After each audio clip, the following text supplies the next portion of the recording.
Hi everyone, how are you? This is Dr. Chavi Garg. Welcome to my channel Krishna Institute of Law. In my today lecture, I will explain you about the concept of possession. Possession is topic of jurisprudence second. This is very important topic as well as it is very difficult also. All the content of possession cannot be accommodated in single lecture. That's why I have prepared a series of lecture, that is a series of four video lecture on possession. So this is my first lecture on possession, which will explain meaning and elements of possession.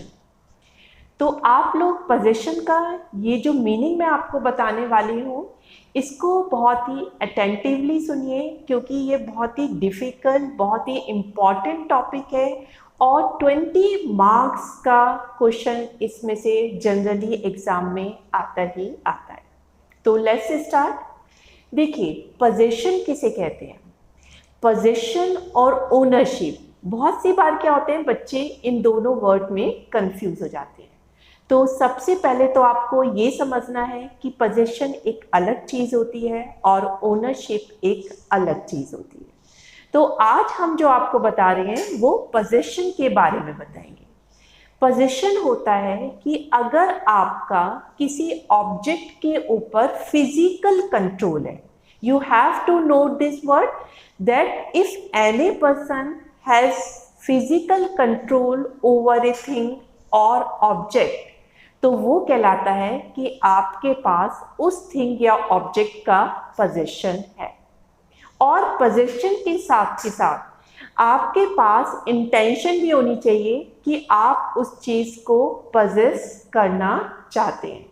तो possession में अगर दो चीज़ें involve है, एक तो आपका physical control है आपके पास, दूसरा आपके पास इंटेंशन है, तो माना जाएगा कि आपके पास किसी भी चीज़ का पोजेशन है। फॉर एग्जाम्पल, जो स्टूडेंट होते हैं जब वो लेक्चर लेने के लिए कॉलेज में जाते हैं तो उनके बैग में क्या होती है, बहुत सारी बुक्स होती हैं। तो उनके पास बुक्स का फिजिकल कंट्रोल है, तो ये बताता है कि उनके पास बुक्स का पोजेशन है।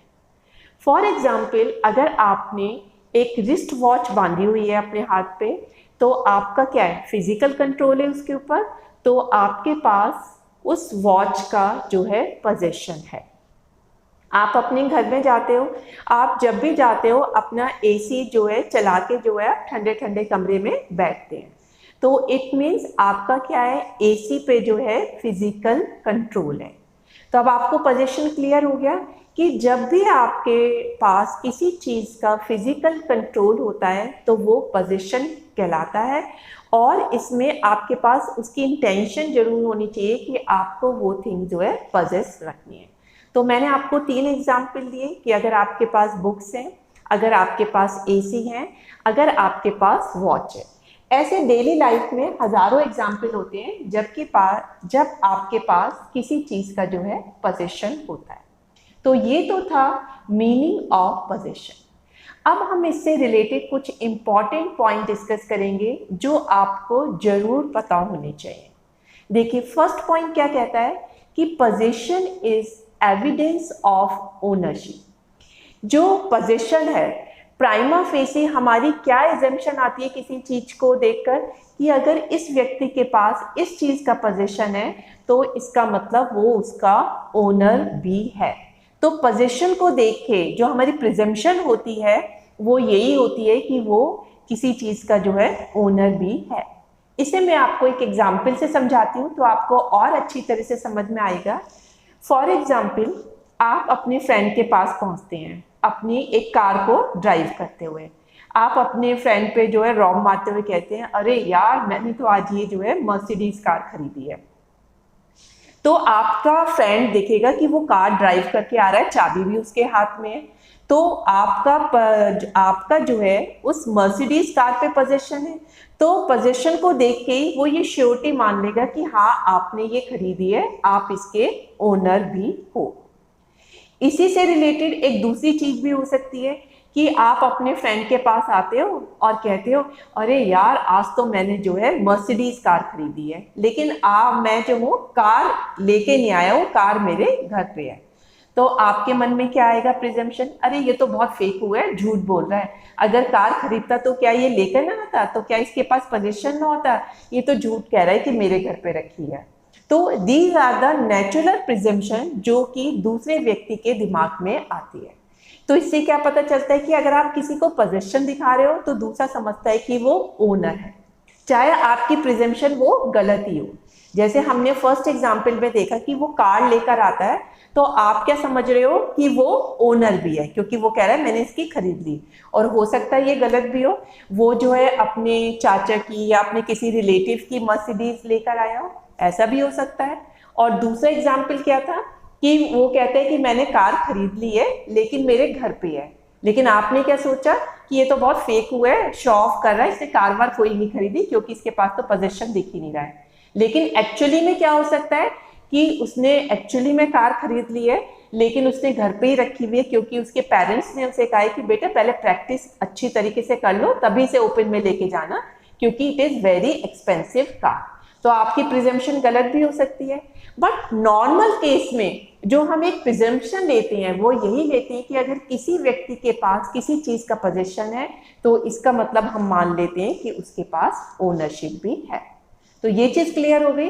नेक्स्ट है, position is also one of the modes of transferring ownership. देखिए जब आप ओनरशिप को ट्रांसफर करते हो तो उसके बहुत सारे मोड्स होते हैं, बहुत सारे तरीके होते हैं। उनमें से एक तरीका आपका पोजीशन को ट्रांसफर करना भी है। जैसे आप सेल ऑफ गुड एक्ट पढ़ते हैं तो उसमें जब आप ओनरशिप ट्रांसफर करते हो, आपने शॉप में जाके जो है अपने कपड़े खरीदे हैं, तो वो आपने उसके पैसे दे दिए, उसने आपको बिल काट के दे दिया, तो आप पे ओनरशिप तो ट्रांसफर हो गई। लेकिन जब तक आपने बिल काट के भी दे दिया और आपने पैसे भी दे दिए, जब तक वो पोजीशन ट्रांसफर नहीं करेगा तो आप उसको यूज ही नहीं कर सकते चीज को। तो इसीलिए ट्रांसफर ऑफ ओनरशिप का एक मोड आपका क्या है, पोजीशन के थ्रू भी आप ट्रांसफर करते हो। नेक्स्ट है, ये जो पोजीशन है इसे हम क्या मानते हैं, 9 out of 10 points of law. तो ध्यान रखिएगा, point to be noted, this position is also said to be 9 out of 10 points of law. इसका मतलब है 10 पॉइंट्स में से पोजीशन को 9 पॉइंट मिलते हैं। तो ये आपका जो कंसेप्ट है 9 आउट ऑफ 10 पॉइंट, ये बताता है कि अगर किसी व्यक्ति के पास किसी भी चीज का पोजीशन है, भले ही वो जो है उसका राइटफुल पोजीशन उसके पास नहीं है, तो भी वो इसको एंजॉय कर सकता है और वो किसी भी व्यक्ति को उसमें इंटरफेरेंस करने से रोक सकता है। अगर कोई व्यक्ति उसमें इंटरफेरेंस करता है तो उसे सबसे पहले ये प्रूव करना पड़ेगा कि जिसके पास पोजीशन है वो इसका ओनर नहीं है, बल्कि मैं इसका ट्रू ओनर हूं।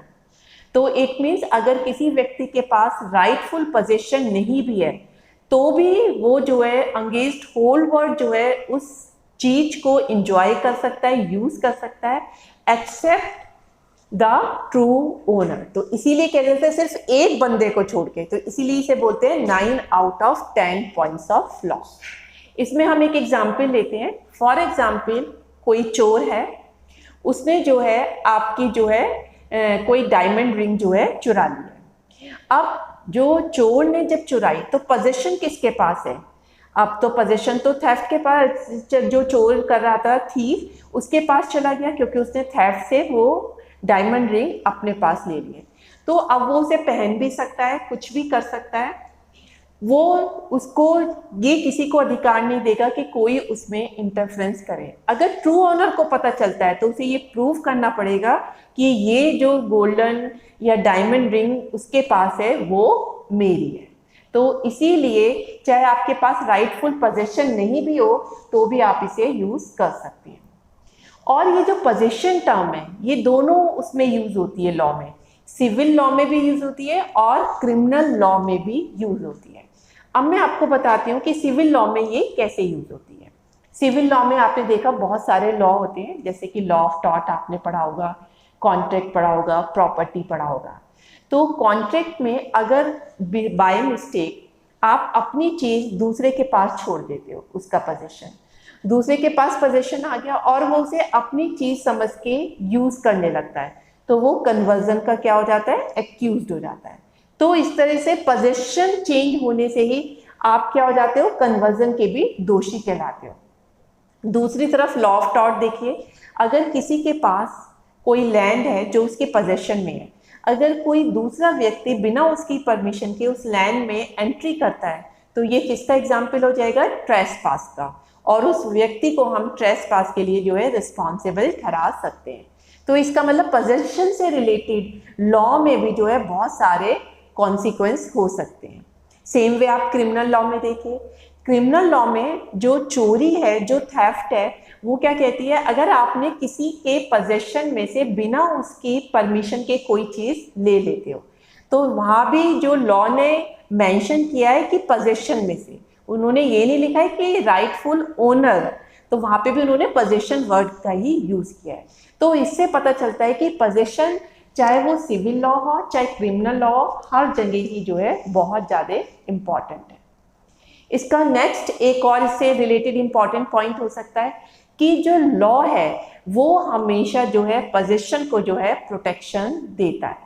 मतलब किसी भी व्यक्ति के पास अगर किसी भी चीज़ का पोजीशन है तो लॉ जनरली उसे प्रोटेक्ट करता है, क्योंकि जो एविडेंस एक्ट है वो भी ये बताता है कि अगर हमारे को किसी के पास से कोई चीज़ मिलती है, मीन्स किसी के पोजीशन में से कोई चीज़ मिलती है, तो प्राइमा फेसी हम ये ही एविडेंस बनाएंगे कि वो उसका ओनर भी है। तो अगर वो कंटिन्यूस लॉन्ग तरीके से यूज़ कर रहे हैं तो हम उसे ओनर मानते हैं। तो इसीलिए पोजीशन को जो है लॉ भी जो है प्रोटेक्ट करता है। तो ये था आपका पोजीशन का मीनिंग। आई होप कि आपको पोजीशन का मीनिंग बिल्कुल क्लियर हो गया होगा और इससे रिलेटेड इंपॉर्टेंट पॉइंट भी क्लियर हो गए होंगे। अब कोई भी व्यक्ति अगर आपसे डिस्कशन करता है या एग्जाम में किसी भी चीज़ से रिलेटेड, पोजीशन से रिलेटेड जो उसकी डेफिनेशन में आते हैं पॉइंट, उनसे रिलेटेड कुछ भी पूछता है तो अब आप हर पॉइंट को विद एग्जाम्पल एक्सप्लेन कर सकते हैं। कभी कभी सिर्फ पोजीशन का मीनिंग ही पूछा जाता है, तो मीनिंग में आप सबसे पहले तो मीनिंग लिख ही देंगे, उसके बाद ये जो मैंने इंपॉर्टेंट पॉइंट्स बताए हैं इनकी डिटेल बड़े अच्छे से बताइए। तो आप जो है इन पॉइंट्स को प्रॉपर एक्सप्लेन करके और जैसे मैंने एग्जाम्पल दिए वैसे एग्जाम्पल करके पैराग्राफिकल फॉर्म में लिखेंगे। तो इस तरीके से लिखने से एग्जामिनर को पता चलता है कि आपको पोजीशन से रिलेटेड एक एक कंसेप्ट बिल्कुल क्लियर है। अब मैं आपको बताऊंगी कि what are the elements of position. देखिए, जो पोजीशन होता है उसकी डेफिनेशन से ही इसके दो एलिमेंट निकलते हैं। पहला होता है कॉर्पस पोजीशन, दूसरा होता है एनिमस पॉसिडेंडी। तो सबसे पहले हम पढ़ेंगे कॉर्पस पोजीशन, क्योंकि पोजीशन के दो ही एलिमेंट है, एक कॉर्पस है और एक एनिमस है। तो कॉर्पस का क्या मतलब होता है, इसके दो तरीके से जो है आप मतलब निकाल सकते हैं कि किसी भी व्यक्ति का अगर किसी के पास कोई फिजिकल कंट्रोल है, देखिए यहाँ पे आप याद रखिए, अगर किसी के पास किसी चीज का कोई फिजिकल कंट्रोल है तो इट मीन्स उसके पास उसका कॉर्पस है, और इस फिजिकल कंट्रोल की वजह से वो पूरे होल वर्ल्ड के अगेंस्ट उस चीज को यूज कर सकता है एक्सेप्ट द ट्रू ओनर। तो ये कहलाता है कॉर्पस पोजीशन। तो कॉर्पस पोजीशन के लिए क्या जरूरी है कि आपके पास फिजिकल कंट्रोल होना चाहिए। अब मैं इसका एक एग्जाम्पल देती हूँ बहुत अच्छा, तो आपको और ज़्यादा क्लियर हो जाएगा। फॉर एग्जाम्पल, आप जो है मछलियाँ पकड़ने के लिए जाते हैं, आप नदी में अपना नेट फेंकते हैं, अभी कोई भी मछली जो है उसमें पकड़ी नहीं गई है, तो अभी मछली जो एक वो है ऑब्जेक्ट मान लीजिए, कुछ भी चीज़ मान लीजिए, तो अभी आपका उस पर मछली पे कंट्रोल तो आया नहीं है, तो इट मीन्स अभी आप मछली के ऊपर आपका फिजिकल कंट्रोल नहीं है। हम ये नहीं कह सकते कि आपने नेट फेंक दिया तो मछली पे आपका पोजीशन भी हो गया, लेकिन जैसे ही मछली जाल में फंसती है तो अब जाल आपका है और आपके ही जाल में मछली फंस गई है, तो इट मीन्स अब मछलियों पे आपका ही अधिकार है। तो ये कहलाता है कि हमारे पास कॉर्पस पोजीशन है। और इसमें एक चीज और आपको ध्यान में रखनी है कि कॉर्पस पोजीशन में ये जरूरी नहीं होता है कि आपको कंटिन्यूस उसको यूज भी करना है। अगर आप टेम्परेरी एब्सेंस भी हो जाते हो उस ऑब्जेक्ट से तो भी आपके पास कॉर्पस पोजीशन रहेगा। इसका मैं एक और बहुत अच्छा एग्जाम्पल देती हूँ। फॉर एग्जाम्पल आपके पास एक पेट डॉग है, तो आपके पास उसका फिजिकल कंट्रोल है, तो इट मीन्स आपके पास उसका कॉर्पस भी है। लेकिन जब आप उसे घुमाने जाते हैं तो थोड़ी देर के लिए आप उसे लूज छोड़ देते हैं ताकि वो फ्रीली इधर से उधर मूव कर ले। अब वो थोड़ी देर के लिए आपने उसका फिजिकल कंट्रोल छोड़ दिया, उसका पट्टा ढीला कर दिया जिससे कि वो आराम से मूव कर ले। तो ये जो टेम्परेरी आपने अपने आप को पेट से दूर किया, तो इसका मतलब ये नहीं है कि आपका कॉर्पस जो है खत्म हो गया है, अभी भी आपके पास उसका कॉर्पस पोजीशन है। तो टेम्परेरी अगर आपका किसी भी ऑब्जेक्ट से आपका जो है टेम्परेरी एब्सेंट भी होती है, तो इसका मतलब ये नहीं होता है कि आपका कॉर्पस जो है लॉस्ट हो गया। तो कॉर्पस पोजीशन में हमने देखा कि जब तक आपके पास फिजिकल कंट्रोल नहीं होता तो तब तक कॉर्पस नहीं मांगते, और टेम्परेरी अगर आप एब्सेंट भी हो जाते हो पोजेसर ऑब्जेक्ट से तो भी वो कॉर्पस पोजीशन में ही रहेगा। और कॉर्पस पोजीशन की वजह से ही आपके पास पूरा राइट होता है कि आप उस चीज को यूज कर सकें और अपने हिसाब से जो है उसको एंजॉय कर सकें। कोई थर्ड पर्सन आपके ये जो राइट है यूज करने का और एंजॉयमेंट करने का, इसमें इंटरफेरेंस नहीं कर सकता है। तो ये आपको बात ध्यान रखनी है कि अगर आपके पास कॉर्पस पोजीशन है तो कोई थर्ड पर्सन जो है आपके इस राइट में इंटरफियर नहीं कर सकता है। तो ये जो नॉन इंटरफेरेंस है इसे हम बहुत सारे तरीके से एश्योर कर सकते हैं। इट मीन हमारे पे बहुत सारे तरीके हैं जिससे कि हम दूसरे को इंटरफेरेंस करने से रोक सकते हैं। तो उसमें से पहला मेथड है आपका physical power of the possessor. अगर पोजेसर के पास किसी ऑब्जेक्ट के ऊपर फिजिकल कंट्रोल है और उसकी इतनी पावर है, वो उस पर इतनी फिजिकल पावर यूज कर सकता है कि वो दूसरे को उसके पास एंट्री ही ना करने दे, तो इस तरीके से भी आप दूसरों का इंटरफेरेंस उसमें रोक सकते हो। फॉर एग्जाम्पल आपके घर के अंदर आपके कंपाउंड में आपकी कार खड़ी हुई है। अब आपने जो है अपने गेट पे लॉक लगा दिया है जिससे कि कोई भी व्यक्ति जो है उसको लॉक को खोल के ना आ जाए और आपकी कार को ना छुए। तो ये क्या हुआ, आपने फिजिकल पावर दिखाई कि आपने गेट लॉक कर दिया। अब उस गेट को लॉक करने की वजह से कोई भी वहां पे एंट्री नहीं कर सकता। सेकंड है personal presence of the possessor.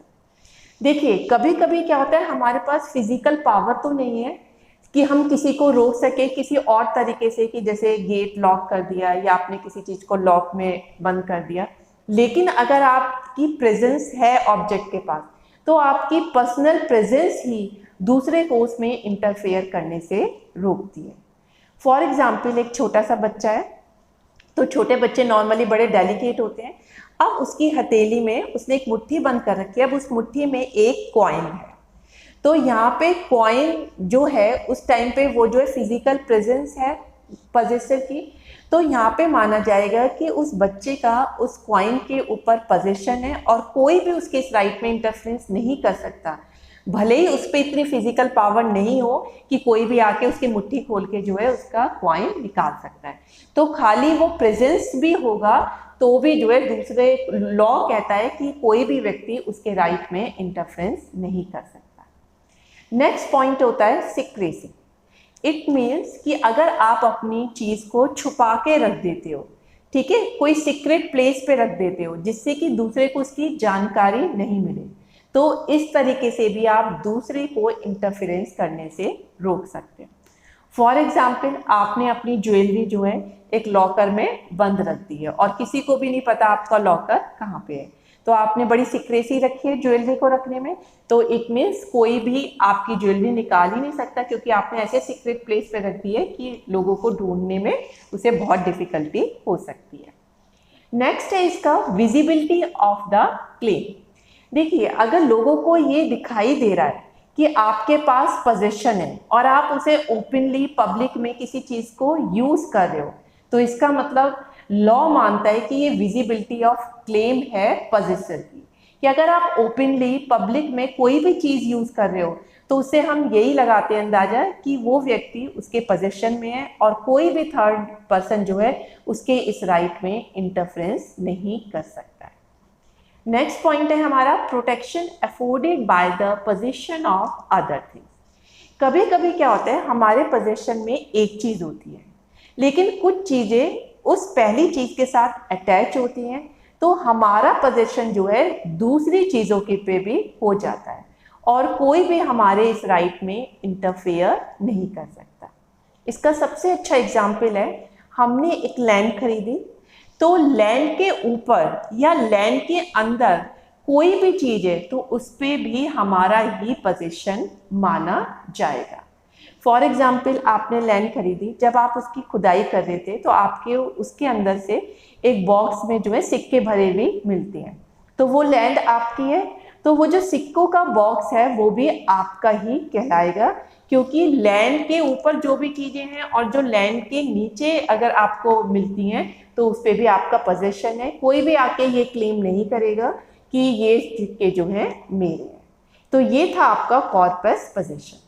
तो क्लियर हो गया फर्स्ट एलिमेंट, कॉर्पस पोजीशन में फिजिकल कंट्रोल होना जरूरी है और जरूरी नहीं है ये फिजिकल कंट्रोल जो है आपका कंटिन्यूस ही हो, और साथ के साथ आपके इस कॉर्पस पोजीशन में कोई भी व्यक्ति इंटरफेयर नहीं कर सकता, और वो इंटरफेयर ना करे इसके लिए मैंने आपको जो है 5 पॉइंट बता दिए। अब इसका पोजीशन का सेकंड एलिमेंट होता है एनिमस पॉसिडेंडी।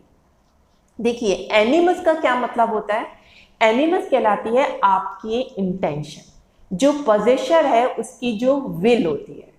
तो सिर्फ फिजिकल कंट्रोल होना ही जरूरी नहीं है, साथ के साथ पोजेसर की उसमें इंटेंशन भी होनी चाहिए कि मुझे इस चीज़ को पोजेस करना है और पोजेस करके इसका अपने हिसाब से यूज़ करना है या फिर अपने हिसाब से जो है मुझे इसको इंजॉय करना है। अब ये जरूरी नहीं है कि आपको जो है ये दिखाना है कि मेरे को राइटफुल वे में ही मेरी इंटेंशन हो, बस आपकी इंटेंशन होनी चाहिए कि आपको किसी चीज़ का फिजिकल कंट्रोल आपके पास होना चाहिए, आप जैसे चाहें उसको जो है यूज़ कर सकते हैं। तो एक तो कॉर्पस होना चाहिए, मीन्स फिजिकल कंट्रोल होना चाहिए, दूसरा एनिमस होना चाहिए कि फिजिकल कंट्रोल के साथ साथ आपके पास इंटेंशन भी होनी चाहिए उस कॉर्पस पोजीशन के लिए। अब इससे एनिमस पॉसिडेंडी से रिलेटेड कुछ स्पेशल पॉइंट भी हैं जो मैं आपको बता देती हूँ कि सबसे पहले है कि आपकी जो इंटेंशन है, जो आपकी डिजायर है पोजेस होने की, वो जरूरी नहीं है राइटफुल हो। यहाँ पे राइटफुल होना जरूरी नहीं है। फॉर एग्जाम्पल, एक चोर ने जो है आपकी जो है रिस्ट वॉच चुरा लिया, ठीक है। अब उसकी इंटेंशन क्या थी कि रिस्ट वॉच बहुत सुंदर है और ये मेरे पास होनी चाहिए। अब उसकी इंटेंशन तो राइटफुल नहीं है, लेकिन उसकी इंटेंशन ये है कि ये जो रिस्ट वॉच है ये मेरे पास होनी चाहिए, मेरे फिजिकल कंट्रोल में होनी चाहिए। तो इस केस में भी हम मानेंगे कि एनिमस है। तो एनिमस का राइटफुल होना जरूरी नहीं होता है। नेक्स्ट है इसका need not to have intention to use the thing as owner. जो हमारी इंटेंशन है वो इंटेंशन ऐसी नहीं होनी चाहिए कि हमारे पास जब किसी चीज़ का फिजिकल कंट्रोल आता है तो हम एज ए ओनर उसे यूज़ करें। हमें एज ए ओनर उसे यूज़ करने की इंटेंशन ना हो, तो भी अगर हम उसे यूज़ करना चाहते हैं तो वो इंटेंशन भी ठीक होगी। फॉर एग्जाम्पल, अगर कोई ड्राइवर है, ठीक है, वो ड्राइवर सोच रहा है कि कार में जो है एक पानी की बोतल रखी हुई है और ये ओनर की नहीं है, तो वो सोच रहा है ठीक है मैं इस पानी की बोतल को यूज़ कर लेता हूँ एज ए ड्राइवर। तो इसका मतलब वो एज ए ओनर बनके उस पानी की बोतल को नहीं पीना चाह रहा है, वो उस बोतल को उसने उठाई कि मैं एज ए ड्राइवर बनके ही पी लेता हूँ। तो यहाँ पे इंटेंशन उसे यूज़ करने की ये नहीं कि वो सोच रहा है कि बोतल से पानी पी के मैं भी ओनर बन जाऊँगा। उसे पता है मैं ड्राइवर ही रहूँगा, लेकिन वो उस चीज़ को जो ओनर की है उसे यूज़ करना चाहता है। तो यहाँ पे इंटेंशन के लिए जरूरी नहीं है कि वो ओनर की तरह ही उसको यूज़ करे। नेक्स्ट है intention may not be specific. जरूरी नहीं है कि आपकी जो इंटेंशन हो वो किसी स्पेसिफिक चीज़ के लिए ही हो, आपकी इंटेंशन जो है जनरल चीज़ों के लिए भी हो सकती है। मैं एक एग्जाम्पल देती हूँ तो आपको बिल्कुल क्लियर हो जाएगा। फॉर एग्जाम्पल, आपके पास एक लाइब्रेरी है बुक्स की। अब आपको ये नहीं पता है कि जो है मेरी इस लाइब्रेरी में कितनी किताबें हैं, लेकिन आपकी ये इंटेंशन है नहीं ये लाइब्रेरी मेरे पास ही रहनी चाहिए, मेरे पास इसका फिजिकल कंट्रोल होना चाहिए। मैं जब चाहे आके यहाँ पे, चाहे रात को आ जाऊँ चाहे सुबह आ जाऊँ, कोई भी बुक निकाल के पढ़ लूँ। तो यहाँ पे जो लाइब्रेरी में बुक्स है वो स्पेसिफिक तो है नहीं, उसे नहीं पता कितनी बुक्स हैं, कौन कौन से राइटर की है, वो तो जनरल है। तो यहाँ पे आप जो है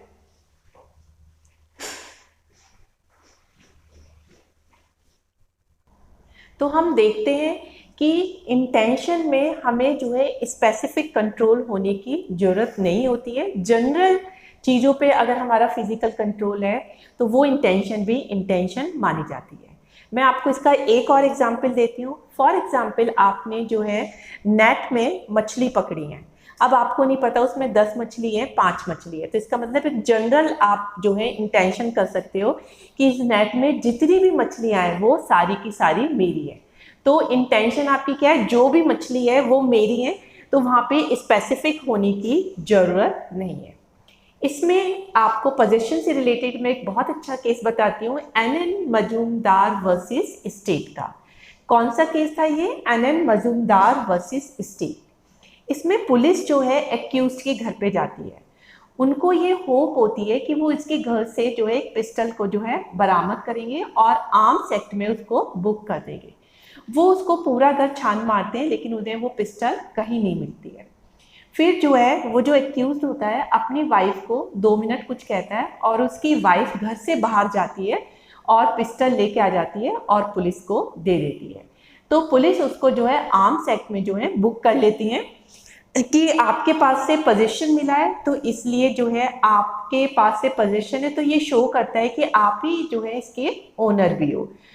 लेकिन जब कोर्ट में केस जाता है तो कोर्ट डिसाइड करता है कि यहाँ पे फिजिकल पोजीशन तो आप मान सकते हो, लेकिन आपने कहीं ये प्रूव नहीं किया कि उसके पास इस पिस्टल को होल्ड करने की या फिजिकल पावर में लेने की कोई इंटेंशन भी थी। तो यहाँ पे कॉर्पस तो था लेकिन यहाँ पे एनिमस नहीं था। तो पोजीशन होने के लिए आपको 2 एलिमेंट का जरूरी होता है, एक तो फिजिकल कंट्रोल होना चाहिए चीज के पास, और आपके पास इंटेंशन होनी चाहिए कि आपके पास उस चीज का फिजिकल कंट्रोल हो जिससे आप उसका यूज और इंजॉयमेंट कर सको। तो इस स्पेसिफिक केस में कॉर्पस तो था लेकिन एनिमस नहीं था, तो इसीलिए ये पोजीशन नहीं माना जा सकता। तो आई होप कि आपको कंसेप्ट ऑफ पोजीशन और जो है एलिमेंट ऑफ पोजीशन बिल्कुल क्लियर हो गए होंगे। अब मैं आपको नेक्स्ट जो आप मेरा वीडियो लेक्चर देखेंगे उसमें मैं आपको दूसरे टॉपिक जो पोजीशन से रिलेटेड है उस पर हम डिस्कस करेंगे। तो that's all for today lecture. Thank you very much.